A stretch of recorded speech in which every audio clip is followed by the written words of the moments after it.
Welcome back to Sanela Chan. Thank you so much, guys, for tuning in. I'm here to update you of what is going to happen on Gomora from the 30th to the 4th of December 2020 on Monday.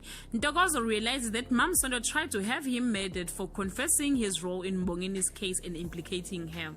On Tuesday, Teddy and Ntokozo are connected and separated in pain. Manzi presents Zodwa with an offer she can't refuse on Wednesday. The Dlaminis host an unexpected visitor.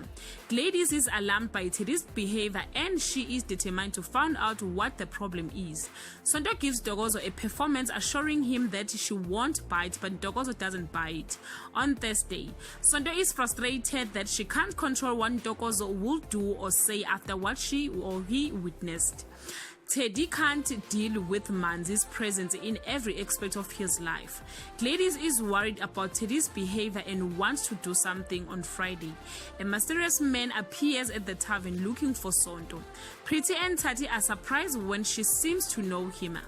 Under all pressure, Teddy runs away from home and left Manzi frantic. Guys, this is all I have for today. You can leave your comment below and share your thoughts. If you want the full episode, please let me know on the comment section. Bye.